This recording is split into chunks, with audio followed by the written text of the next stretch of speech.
आज बनवलं कांदा लसूण विरहित स्टफ कारलं. अगदी न आवडीने खाणारेही आवडीने संपवतील इतकं चविष्ट बनून तयार होतं. त्यासाठी इथं मी पाव किलो आकाराने छोटी छोटी असणारी हिरवी कारली घेतलीत. याला चाकूच्या साहाय्याने मध्यभागी उभी चीर देऊ. हे पहा, या प्रकारे कारल्यातील सर्व बिया काढून घ्यायच्या आहेत.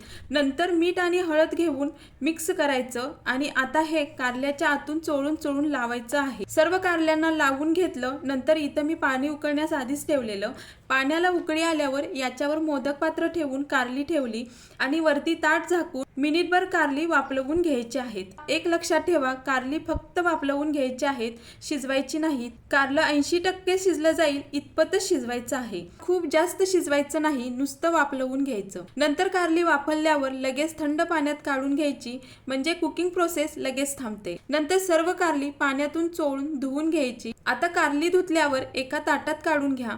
नंतर मसाल्यासाठी बारीक वाटलेलं सुकं खोबरं, 3 चमचे दाण्याचं कूट, किसलेला गूळ, 2 चमचे तिखट, बारीक चिरलेली कोथिंबीर, बारीक मीठ, हळदपूड घालून चिंच पाण्यात भिजवून चिंचेचा कोळ घालायचा.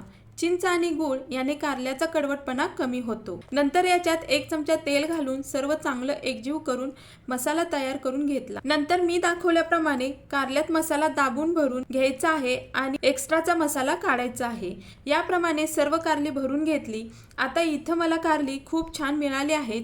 यातला मसाला अजिबात बाहेर निघत नाही. हवं तर तुम्ही मसाला बाहेर निघू नये म्हणून धागा गुंडाळून घ्या, म्हणजे नंतर कारली डीप फ्राय किंवा शॅलो फ्राय करताना मसाला बाहेर निघणार नाही. पॅनमध्ये चमच्याभर तेल ओतून कारली ठेवून दोन्ही बाजूनी चांगलं शॅलो फ्राय करून घेऊयात. तुम्ही तुमच्या आवडीनुसार डीप फ्राय किंवा शॅलो फ्राय करून घ्या. हे पहा, खूप छान कांदा लसूण विरहित स्टफ कारलं बनून तयार आहे. तुम्हाला माहीतच आहे, कारलं हे कडू जरी असलं तरी शरीरासाठी अत्यंत गुणकारी आहे. त्यामुळे आठवड्यातून एकदा तरी कारलं आवर्जून बनवून खावं. तुम्ही मी दाखवल्याप्रमाणे कारलं बनवा. न आवडीने खाणारेही खूप आवडीने खातील. आणि अशाच नवनवीन रेसिपीजमध्ये पुन्हा भेटू. तोपर्यंत मस्त खा, स्वस्त राहा. धन्यवाद.